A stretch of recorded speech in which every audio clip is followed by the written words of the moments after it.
She stood by the side of the bed, the glass vial trembling between her fingers as she watched him sleep. The soft rise and fall of his chest made her feel sick, because she knew she was about to end the life of the man everyone called a monster. The man she had married out of hatred, out of an oath she had sworn on her father's grave to ruin him from the inside out. Her pulse thudded in her ears so loud she almost didn't hear her own breathing. The golden wedding band glinted under the lamplight, mocking her, reminding her she had crossed the line the moment she said, "I do." She had promised herself she would never waver. She would slip the poison into his glass of water, watch him drink it, and finally have justice for everything his empire had done to her family. But now, standing here in this dim bedroom, her stomach twisted in a way she hadn't expected. She hated him. She had every reason to hate him. He had destroyed her father's business, driven her mother to her grave, and left her with nothing but debts and shame. And yet, when she looked at his face in sleep, she saw something she couldn't name, a softness she hadn't been prepared for, a kind of tired sorrow that almost looked human. Her hand shook harder. She had imagined this moment for years, replayed it over and over in her mind, always certain she would feel triumph. But all she felt was the unbearable weight of doubt pressing down on her. He shifted under the sheets, a faint crease forming on his brow as if he sensed her presence. A tiny sound left her lips, something between a sob and a curse, and she backed away, clutching the vial so hard it nearly broke. Her heart was thundering, her breathing ragged. She couldn't do it. Not yet. Maybe not ever. But she had come too far to turn back. She slipped the vial into her pocket, walked around the bed, and laid her hand on his bare shoulder. His skin was warm, alive, and the thought made her sick with confusion. She had married this man to destroy him. She reminded herself of that, as she whispered into the dark, "Soon, you'll pay for everything you did. I swear it." And when he murmured her name in his sleep, she felt something fracture inside her, something she wasn't ready to face. She woke up before dawn, her body tangled in the heavy silk sheets she hadn't grown used to yet. The first few seconds, she forgot where she was, until her eyes landed on the sprawling master bedroom with its marble floors and the pale light filtering through the curtains. Her heart squeezed as the memories came back, standing at the altar yesterday, the cold weight of the diamond ring sliding onto her finger, the vows she had forced herself to repeat, and the applause of strangers who believed she was marrying for love. She swung her legs over the side of the bed and pressed her bare feet to the cold floor to ground herself. She needed the chill to remind her she hadn't gone soft, not yet. She had married him for one reason: revenge. She had rehearsed this for years, planned every detail in the quiet hours of sleepless nights. It was the only way to survive the ruin he had left her family in. Her father's voice still haunted her, rasping in her ears the night before he died, telling her never to forgive the man who stole everything. And she wouldn't. She had waited too long, swallowed too much bitterness, to falter now. She stood and walked across the room to the carved wooden cabinet that held the vial she hadn't been able to use the night before. Her hand hovered over it, and for one fragile moment, she wondered if she was losing her nerve. Maybe she should have finished it while she had the chance. But then she remembered the headlines: her father's company collapsing, her mother collapsing on the kitchen floor, the humiliation when their house was sold piece by piece to pay off debts he had forced on them. She clenched her jaw and closed the cabinet door. No, she hadn't lost her nerve, just her timing. There were other ways to break him, and maybe they would be slower, but they would be thorough. She walked to the bathroom, locked the door, and leaned her head against the cool tile. She could still feel the shape of his hand resting on her waist as they danced last night. Everyone had watched them like they were a fairy tale couple, their eyes full of envy she almost wanted to laugh at. If they only knew, if they could see her heart rotting behind the white dress and soft smiles. She took a shaky breath and splashed cold water on her face until the memories dulled enough that she could breathe again. When she stepped out, he was sitting on the edge of the bed, running a hand through his dark hair. His eyes lifted to hers, and for a second, neither of them spoke. His gaze wasn't cruel the way she expected. It was tired, wary, as if he was the one afraid of her, not the other way around. "You were up early," he said, voice still rough from sleep. She didn't answer. She pulled her robe tighter around herself and turned away, afraid he would see too much in her expression. "Breakfast will be ready downstairs," he added when she stayed silent. "I thought you might want to eat before the meeting." She paused, her back still to him, trying to understand why he sounded almost gentle. But she wouldn't be fooled. Whatever softness he showed was a mask. She was sure of it. She would play her role for now, the perfect wife in public, until the day came when she could finally tear off his mask and watch him fall. She swallowed hard and nodded without looking at him. "I'll be ready," she said, her voice low, but steady. She had to be, because this was only the beginning. She dressed carefully, every movement deliberate, as if each layer of fabric was armor against the storm she had willingly walked into. The black dress she chose hugged her waist. Elegant but modest, exactly the kind of image she needed to project devoted, composed, unthreatening. When she stepped out of the dressing room, he was already buttoning his crisp white shirt, his tie draped over his shoulder. He glanced up, his eyes lingering on her face in a way that made her stomach clench, though she refused to let him see it. He looked almost as though he wanted to say something, but he pressed his lips together instead and turned away to fix his cufflinks. She hated that tiny ache in her chest, the part of her that wondered if he was thinking about her, or about the woman she reminded him of. She'd heard the whispers before the wedding, the rumors of another woman he had loved, someone who had left him cold and hollow. She told herself it didn't matter. She wasn't here to heal him. She was here to finish what her father had started. He reached for the tie, but his fingers faltered as though he was too tired to finish the simple task. She could have walked past him, let him struggle, but something made her stop. Without speaking, she took the tie from his hands and looped it around his neck, her fingers deftly folding the silk into a perfect knot. The small gesture felt unbearably intimate. When she finally met his eyes, something passed between them, a flicker of recognition, of some unnamed feeling she wasn't ready to face. "Thank you," he murmured, his voice so quiet she almost thought she imagined it. She stepped back, quickly, dropping her hands to her sides. "You had it crooked," she lied, her tone clipped, and turned toward the door before he could reply. Breakfast was laid out in the grand dining room, all polished silver and the delicate scent of fresh bread and coffee. She barely tasted a single bite, her thoughts tangled in the plan she had rehearsed so many times she could recite it in her sleep. She would wait until the merger meetings began, when he would be most distracted, and then she would strike. She would leak the contracts to his biggest rival, expose the hidden debts he had buried under layers of paperwork, the same way he had once exposed her father's. She only needed time and patience, and she had learned to be patient better than anyone. He ate quietly across from her, every so often glancing up as if expecting her to say something. She ignored him, focusing on the pattern of the china, the way the morning light gleamed against the crystal glassware. She could feel his gaze resting on her like a question he didn't dare ask. When the meal ended, he stood and slipped his phone into his pocket,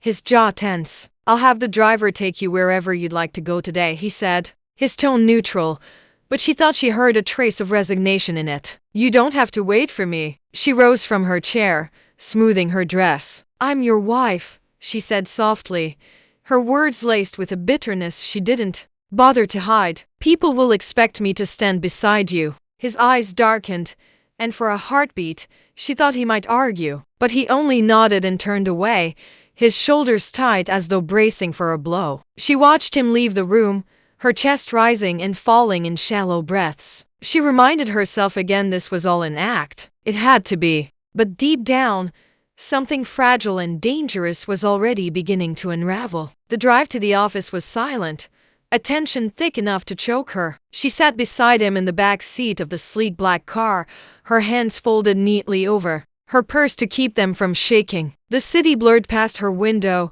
tall glass buildings gleaming in the morning sun, reminders of everything he controlled. She tried to focus on her plan, replaying every detail she had memorized, the emails she would send, the records she would leak. She had learned to survive by thinking 3 moves ahead. But today, it felt harder to stay detached. Maybe it was because of the way he had looked at her this morning, or the quiet way he had thanked her, as if her smallest kindness meant something. She pressed her eyes shut and cursed herself for caring about anything he felt. When the car finally stopped in front of the towering headquarters that bore his family's name in cold metal letters, he turned to her, his jaw tight. "You don't have to do this," he said, his voice low. "You don't have to stand next to me in there. If you want to leave." "And what?" she interrupted, her tone sharper than she intended. "Let everyone think you married a coward? That I can't handle being your wife?" His expression flickered,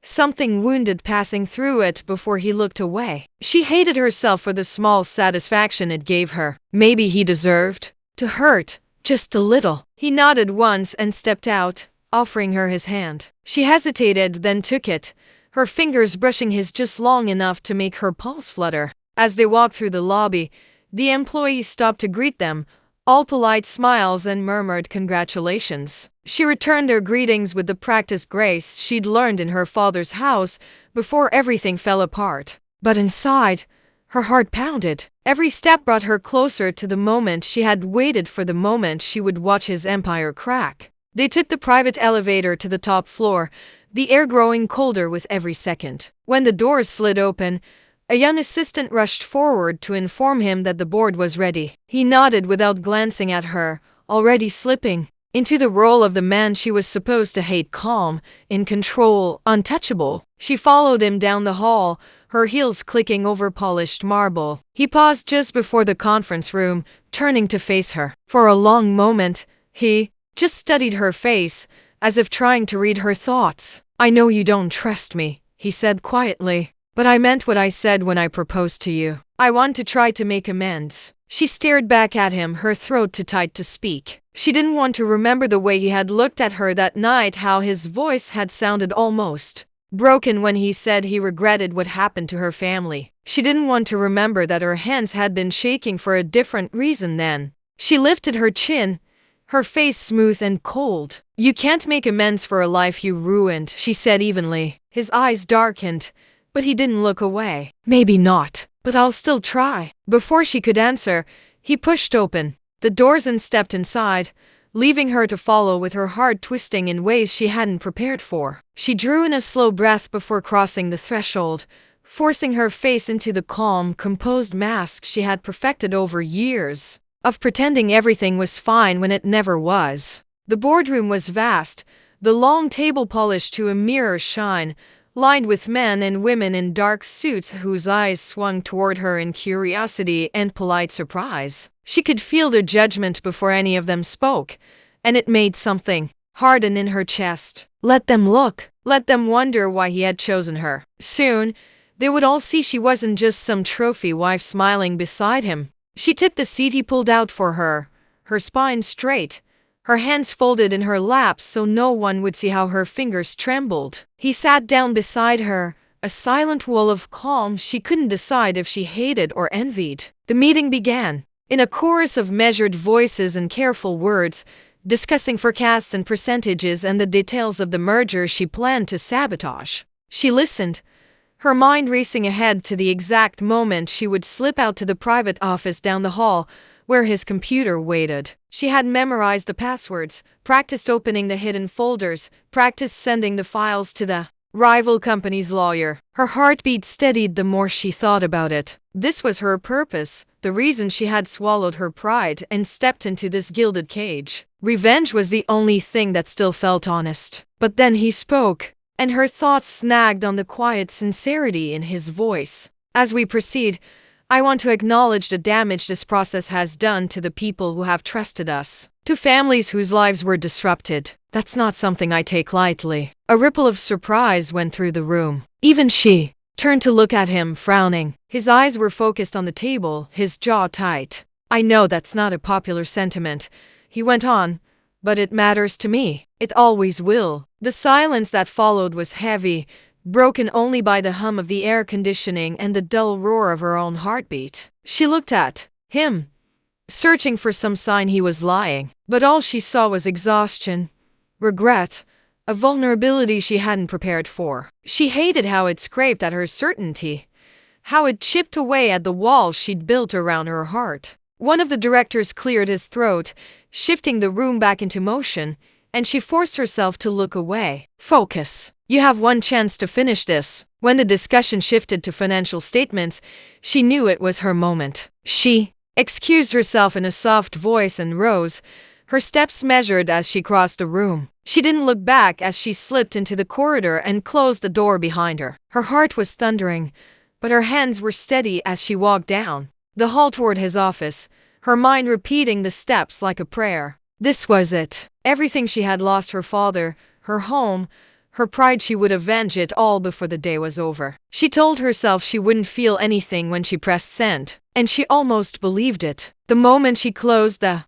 door behind her, the noise of the meeting faded to a dull hum. The hallway stretched out in gleaming marble, every step echoing louder than her heartbeat. She moved quickly, careful not to let her heels click too loudly, as if even the walls might sense what she was about to do. When she reached the door to his private office, she paused for the briefest second, pressing her palm flat against the cool wood. This was the point of no return. Once she sent the files, there would be no taking it back. His company would crumble the same way hers had, and every person in that boardroom would watch him lose everything. She thought about her father's face, hollow and gray in the hospital bed, how his eyes had searched hers in those final moments, as if begging her to forgive what he couldn't fix. She thought of her mother, crying into the night when the debt collectors came. Those memories hardened her resolve like nothing else could. She slipped inside and shut the door behind her, her pulse roaring in her ears. The office was exactly as she remembered from the tours he'd given her when he still believed she would become his partner in everything. Immaculate, modern, a testament to the power he had spent his life accumulating. It would all be gone soon. She crossed to the massive glass desk and powered on the computer, her fingers moving fast and precise. The screen glowed in the dim light, asking for a password. She typed it in without hesitation, the name of the woman he had once loved, the woman who had left him hollow. For a split second, she almost felt sorry for him. Almost. The desktop loaded, and she navigated through the hidden folders with steady hands. Everything was here: contracts, accounts, evidence of the leveraged buyouts that would ruin him if the world saw them. She opened her email, attached the files, and typed in the address of the rival company's lawyer. Her throat went dry as she read it twice, 3 times, to be sure. Her finger hovered over the send button, the cursor blinking like a dare. She closed her eyes and exhaled. This was for her father, for everything she had lost. A sound broke the silence behind her, a quiet click as the office door opened. She froze, her heart stopping. She knew that voice even before he spoke. "Don't," he said softly. She turned slowly, the monitor still glowing behind her, the email half sent. He stood in the doorway, no anger in his expression, only a sadness that felt heavier than any rage. His eyes dropped to the screen, then lifted to meet hers. For the longest moment, neither of them spoke. She realized her hand was still trembling over the mouse. "I told you once," he murmured, his voice raw. "I would try to make amends. I never thought you'd be the one who couldn't let the past go." Her breath hitched, and she hated how her vision blurred. "You don't get to stand there and pretend you're the victim," she whispered. "You destroyed my family. You broke everything." He stepped closer, and she backed away until she was pressed against the desk, the cold edge digging into her spine. "And I will regret it until I die," he said, his voice cracking. But this, his eyes flicked to the screen. "This won't bring them back. It will only make you hate yourself." For a heartbeat, she saw the boy he must have been before power hardened him, the boy who had once loved someone enough to make her name his password. And in that moment, she wasn't sure which of them she despised more, herself for wanting to believe him, or him for sounding so damn sincere. Her throat felt tight, her chest aching in a way she hadn't prepared for. She wanted to scream at him, to spit every accusation she'd nursed for years,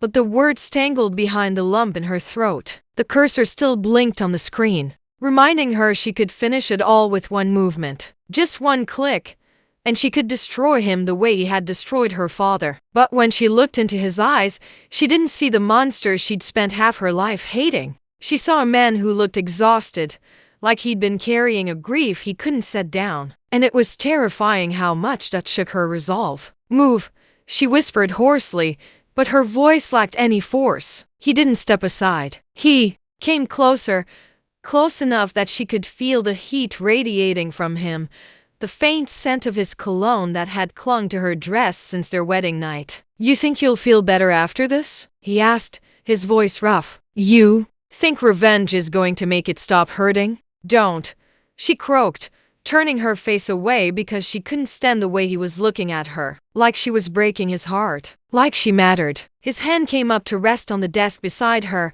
and she felt it tremble. "I don't expect your forgiveness," he said quietly, "but I never wanted you to carry this hate forever." She squeezed her eyes shut, willing her tears to stay hidden. She couldn't let him see her weak. She wouldn't give him that. But when she tried to move her hand back to the mouse, he caught it in his. She flinched, but he didn't let go. His fingers were warm and solid around hers, and she felt something shatter inside her chest. "Let me go," she whispered, hating how unsteady her voice sounded. He swallowed hard, his thumb brushing over her knuckles in a way that made her knees feel weak. "I can't," he admitted, his own voice raw. "Not when I finally understand why you looked at me the way you did. Not when I know the part I played in all this." She forced her eyes open, meeting his gaze head on. "Then you should hate me for what I was about to do." He shook his head, the faintest broken smile touching his mouth. "No, because I think I'd have done the same if I'd been you." The air between them felt too heavy, too charged with things she didn't want to name. She tried to pull her hand free, but he held on as if letting her go would break something neither of them could fix. "I thought I'd feel nothing when I watched you fall," she whispered, her voice shaking. "I thought it would heal me." He stepped closer, so close she could feel every ragged breath he took. "And?" She pressed her lips together, the truth trembling on the tip of her tongue. "And I don't know who I am anymore," she confessed. It was the first honest thing she'd said to him since the day she married him. And when his arms came around her, when she let herself collapse against his chest, she hated how safe it felt. Like all the rage and grief she'd been carrying had finally found a place to rest. For a long moment, neither of them moved. She felt the steady thud of his heartbeat against her cheek, the slow rise and fall of his chest, as if he was just as afraid to break the fragile peace between them. Her hands hung limp at her sides,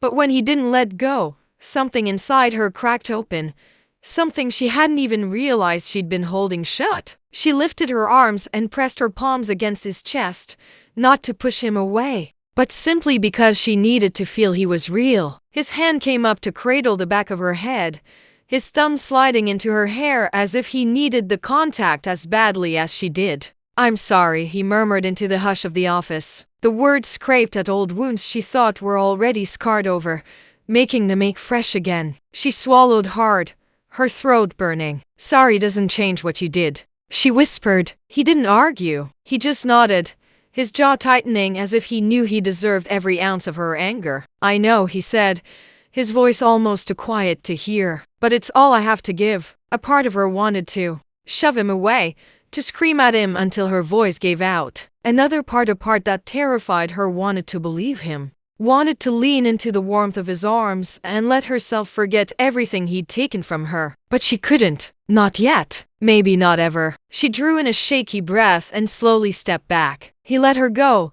though his hands lingered on her arms for a heartbeat longer than necessary. The cold air rushed between them, making her feel exposed and hollow. She wiped at her cheek and looked away, furious that he'd seen her like this, raw and vulnerable when she had sworn she'd never let him have any piece of her heart. "I'm not forgiving you," she said hoarsely, her gaze locked on the carpet because she couldn't bear to look at his face. "I don't expect you to," he answered softly, "but I'm not your enemy anymore." She almost laughed at the way her chest twisted at those words. Because if he wasn't her enemy, what was he? A man she was bound to by a marriage she'd entered out of vengeance? A stranger who somehow knew how to look at her in a way that made all her walls shake. She turned back to the computer, the email still open, the cursor blinking at her like an accusation. With a trembling hand, she reached out and closed the window without sending it. She didn't delete the files. She wasn't ready to let go of her last weapon. But for the first time since she'd started planning her revenge, she realized she wasn't sure she could ever use it. When she finally looked at him, she expected relief in his eyes, or maybe gratitude. But what she saw instead was something deeper, something that looked unsettlingly like hope. And that, more than anything, made her afraid of what might happen next. He didn't move to touch her again, but the way he looked at her made her feel as though his hands were still on her skin. That quiet, searching gaze slipped under her defenses in a way that left her breathless. She swallowed, wishing she could summon the old anger that had carried her this far, but it felt distant now, blunted by something she didn't want to name. She turned away, needing space, needing air that didn't taste like regret and the possibility of something she didn't dare to hope for. "I need to go," she said, her voice steadier than she felt. "If you want," he answered, so quietly. It almost sounded like surrender. She heard him step aside to let her pass, but before she could reach the door, he spoke again, his tone softer than she'd ever heard it. "I'm not asking you to stay," he murmured, "but I hope one day you won't feel like you have to run from me." The words lodged deep in her chest, in a place that already felt too raw. She didn't answer. She couldn't. Instead, she walked out into the hall, her footsteps hushed against the polished floor. She didn't stop until she reached the empty corridor by the private elevator. There, out of sight, she pressed a hand to her lips, fighting to steady her breathing. It was easier to hate him when she thought he was just a ruthless, cold man who took everything from her. It was harder now, when she'd seen the cracks in his armor, when she'd heard the guilt in his voice. She clenched her eyes shut. "You can't trust him. You can't trust yourself." Her phone vibrated in her purse, startling her. She pulled it out and saw a message from an unknown number. "We can finish what you started. If you want him ruined,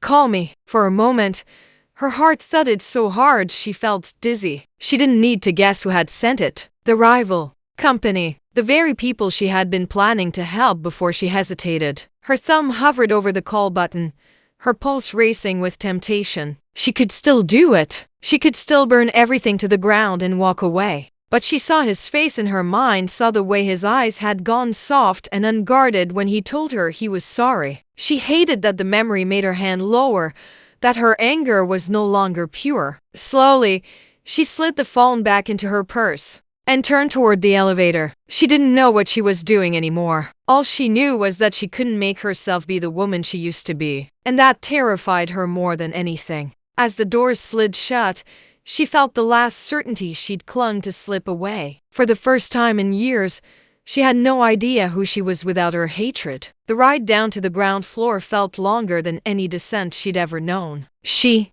stood perfectly still in the mirrored elevator, watching her own reflection as if hoping it would offer some answer. But all she saw was a woman with too many fractures in her heart to pretend she was made of steel. The doors opened with a soft chime. She stepped out into the lobby, ignoring the curious glances from the reception staff and the polite nods of employees who didn't know she'd nearly destroyed everything only moments ago. Outside, the cold air hit her like a slap, clearing some of the fog from her thoughts. She took a slow breath and looked up at the towering glass building she'd just left. His name gleamed in silver above the entrance, a reminder of the power he held and how close she'd come to taking it away. Part of her still wanted to, but another part, the part she didn't trust, wondered if vengeance would leave her emptier than she already was. A sleek black car pulled up to the curb and, before she could wave it off, the driver got out and opened the back door. "Ma'am," he said respectfully, dipping his head. "He asked me to see you home safely." Home. The word tasted strange. She didn't know where home was anymore. Not the cold mansion she'd moved into. Not the little apartment she'd left behind. Not any place she could name. She hesitated on the sidewalk, but the driver only waited patiently, as though he understood it wasn't a simple choice to step into that car. Finally, she climbed in, folding her hands in her lap as the door closed with a soft click. The city rolled past her window in blurred shades of steel and glass, her thoughts turning over like coals that refused to go cold. She remembered the first night she planned her revenge, sitting alone in the dark with nothing but her father's old ledgers and her mother's tear-stained letters. She'd sworn she would never let herself forget what he'd cost her, never let herself feel anything. but hatred. And now she was failing even that. When the car turned onto the long private drive leading to the mansion, she almost asked the driver to turn around, to take her anywhere else, somewhere she could think without his ghost following her through every hallway. But she didn't, because a small, traitorous part of her didn't want to leave. The door opened,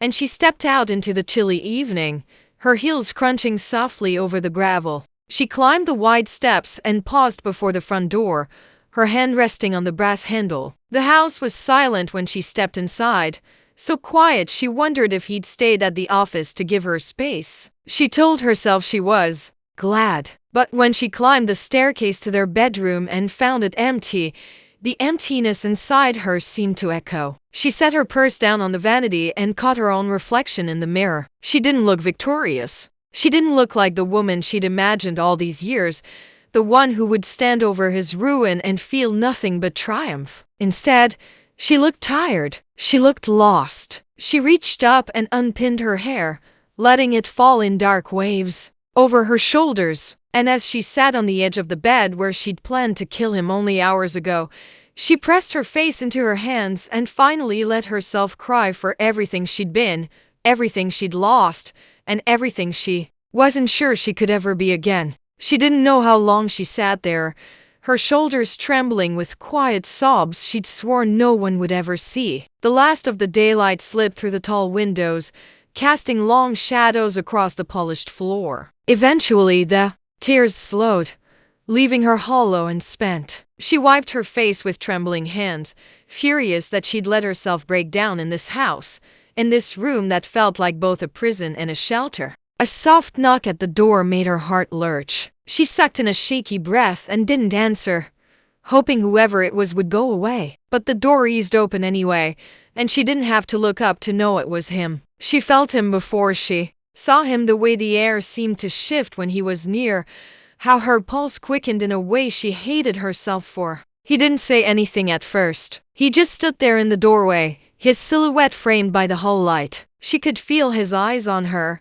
taking in the way her hair fell loose around her face, the redness in her eyes she couldn't quite hide. She expected him to look triumphant, relieved that she hadn't gone through with it. But when she finally forced herself to lift her gaze, all she saw was quiet devastation. He stepped inside and shut the door behind him with a gentle click, as if afraid a louder sound might shatter whatever fragile thread held her together. "You didn't have to come back," she whispered, her voice hoarse. "I know," he said softly. He took a step closer, then another, until he was near enough she could feel the warmth of him. He didn't try to touch her this time. Maybe he knew she wouldn't be able to bear it. "But I needed to." She let out a hollow laugh and looked away. "To what? Make sure I wasn't calling your enemies? To watch me fall apart?" "No," he murmured. "To be here in case you did." The simplicity of it undid something in her. She pressed her lips together, trying to swallow the ache rising in her chest. "I don't understand you,"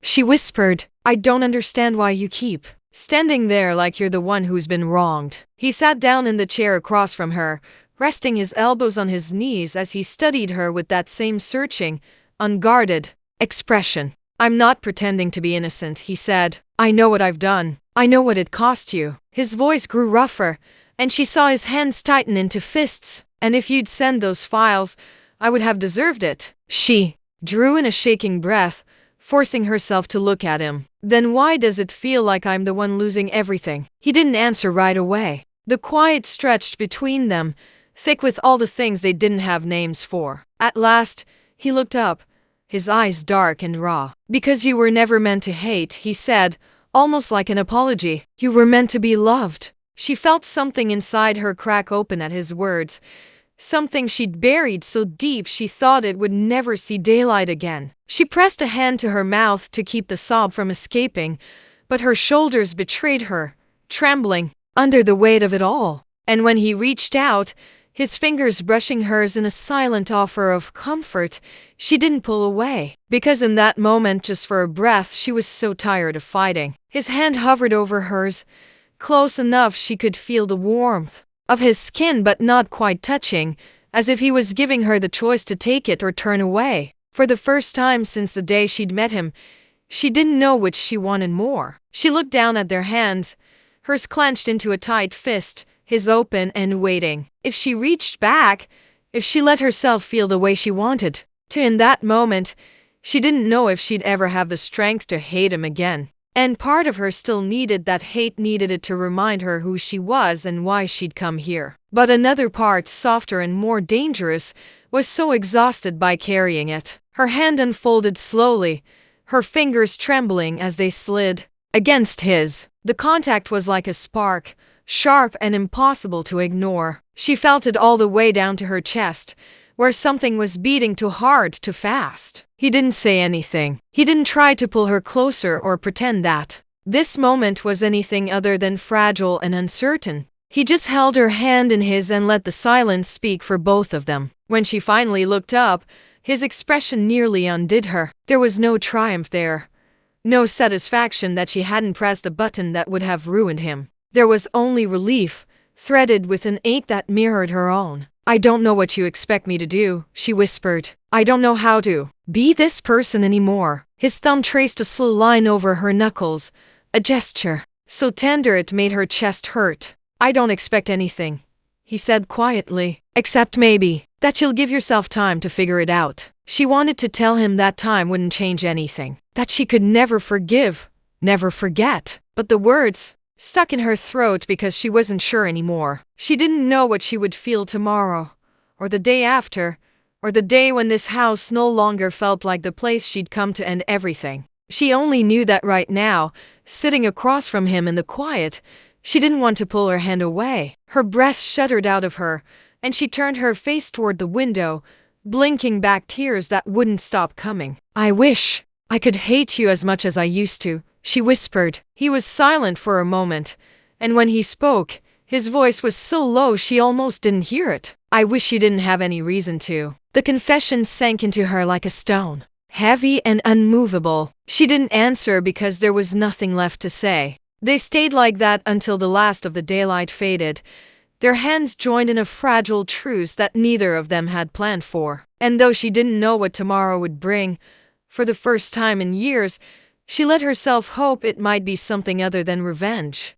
Night crept in slowly, washing the room in quiet shadows. She should have moved, should have pulled her hand free and retreated to the safety of distance. But she didn't. The warmth of his palm against hers was the only thing grounding her, and she was too tired to pretend she didn't need anything to hold on to. Eventually, he stood, but he didn't let go. Instead, he gently drew her up with him until they were standing face to face in the dim light. She felt unsteady, like the ground had shifted beneath her feet. He searched her eyes, as if trying to read every thought she never said out loud. "You don't have to stay here tonight," he said softly. "If you want to leave, I'll have the car ready. No one will stop you." Her throat tightened. It should have been a relief to hear him say it, to be offered an escape with no questions asked. But the idea of walking out that door, alone with everything she'd tried to bury, felt heavier than staying. "I don't know where I'd go," she admitted, her voice breaking on the last word. His brow furrowed,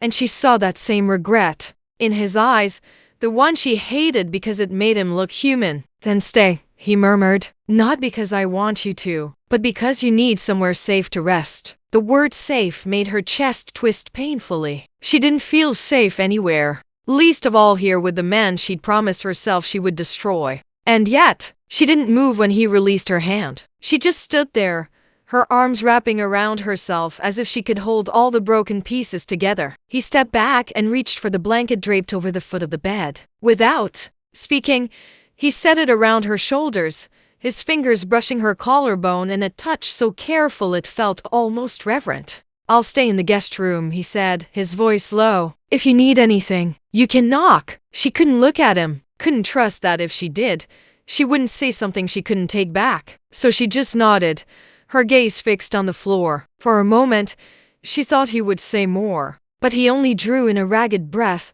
as if it hurt him to leave her like this, and turned to the door. She waited until it closed behind him before she let out the shuddering breath she'd been holding. The room felt too big now, too quiet. She moved to the bed and sat on the edge, the blanket pulled around her shoulders. In the darkness, Memories came unbidden: her father's proud smile when he'd first taught her how to read a balance sheet, her mother humming while she braided her hair, the night she'd sworn she'd never let herself love anything again. But somewhere beneath the ache, another memory flickered. The way his voice had sounded when he told her she didn't have to stay. The way he hadn't tried to touch her again, even though she'd been so close she could feel the heat of his skin. She pressed her hand over her heart, feeling how unsteady it still was. She didn't know what any of this meant. All she knew was that for the first time in years, she didn't feel like she was carrying the burden alone. And that was almost enough to make her hope she hadn't made the worst mistake of her life. She lay awake long after the house went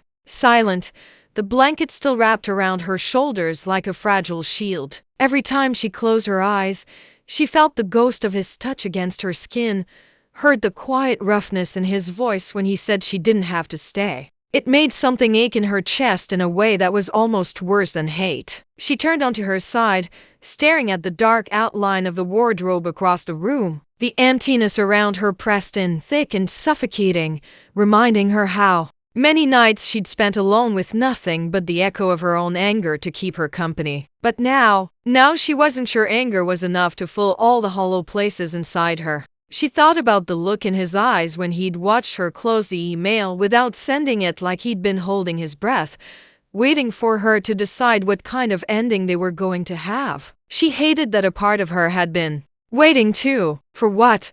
She couldn't say. Forgiveness? Redemption? She didn't even know if she believed in those things. And yet, she hadn't pressed send. She rubbed her eyes with the heel of her hand, fighting off the burn of exhaustion. In all the scenarios she'd imagined, she'd never pictured this.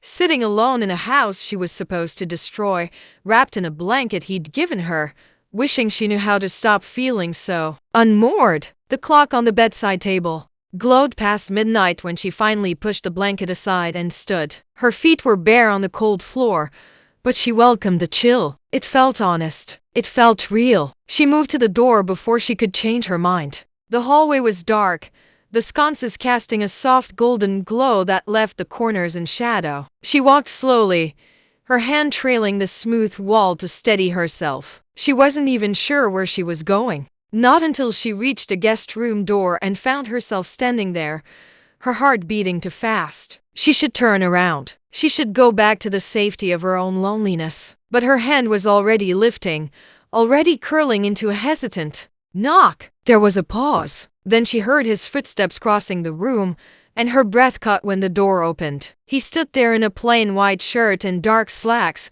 no armor of expensive tailoring to make him look invincible. Just a man with tired eyes and a question written all over his face. "I can't sleep," she said quietly, her voice rough with too many feelings she couldn't name. He searched her expression for a long moment, then stepped back to let her in. She didn't know what she expected when she crossed the threshold. Awkwardness, maybe regret, but there was only silence, warm and heavy, as he closed the door behind her. She stood there, arms folded tight across her chest, afraid that if she spoke she'd shatter whatever fragile understanding existed between them. He didn't ask her what she needed. Instead, he moved to the old armchair by the window and sat, giving her the bed without a word. The gesture undid her. She felt her throat close, her eyes sting, because it was so gentle, so undeserved. Slowly, she climbed onto the bed, curling onto her side with her back to him. She felt childish,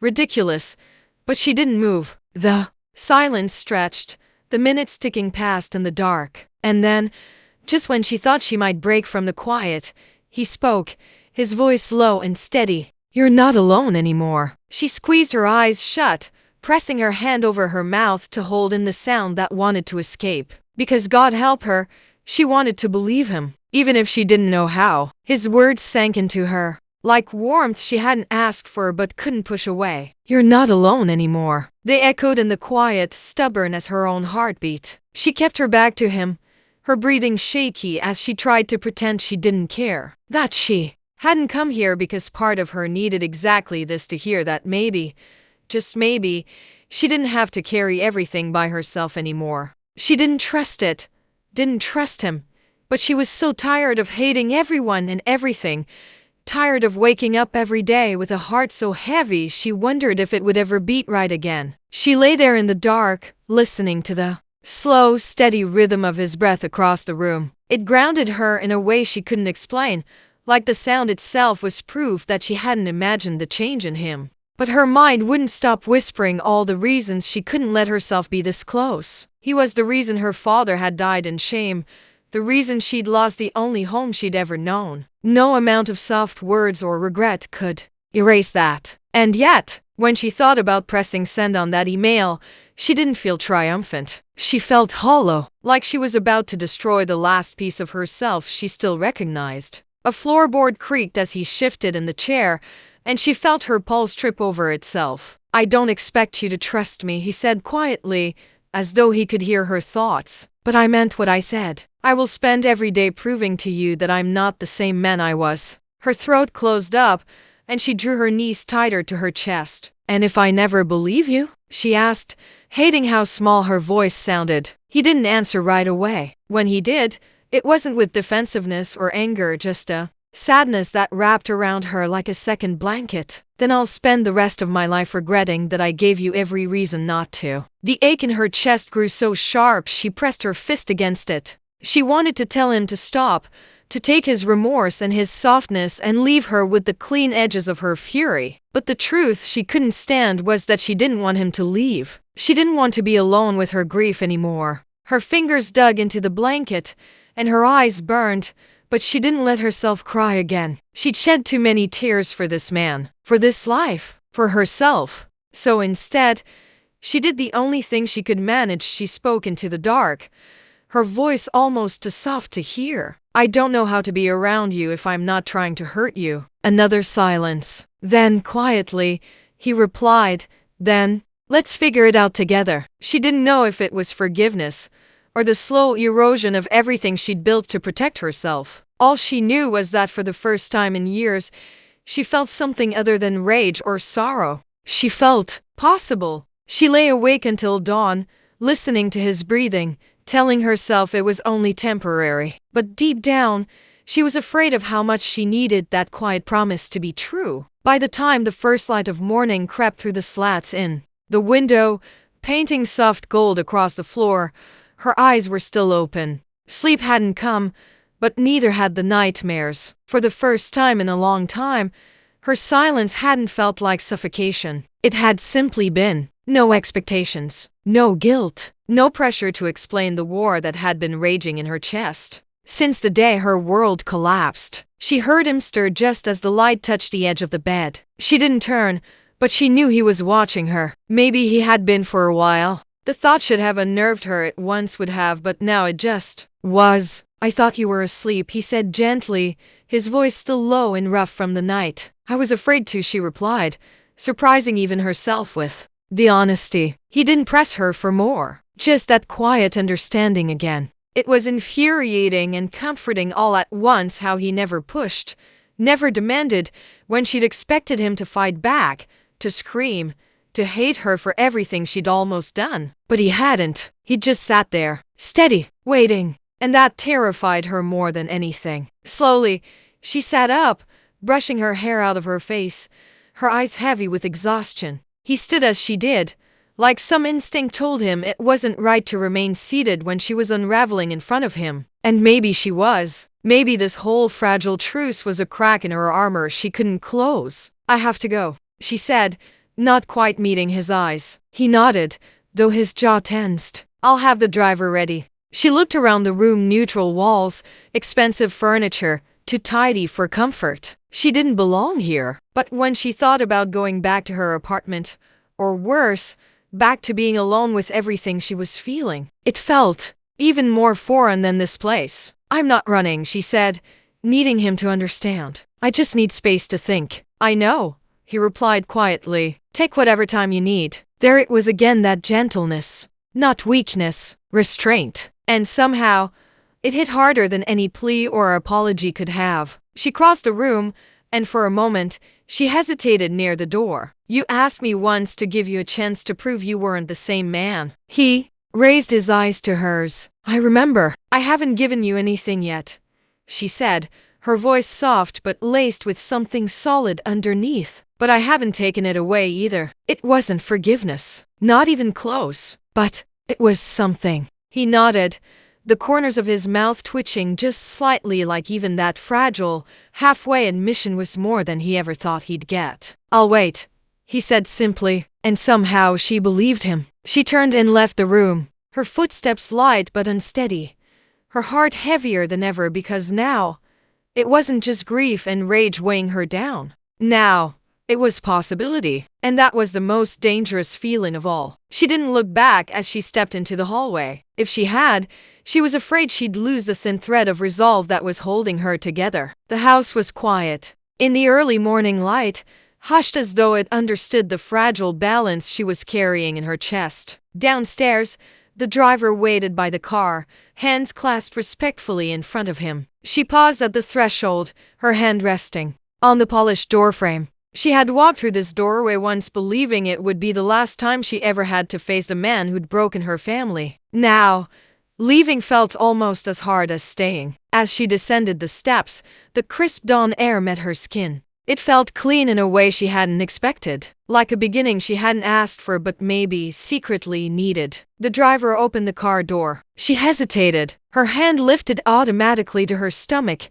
where a phantom ache still lived. A memory of every night she'd lain awake, planning her revenge. And she thought about how many years she'd wasted carrying the burden of her father's mistakes and her own. She turned her head, her gaze lifting to the tall windows of the house behind her. She knew without seeing him that he was probably there watching.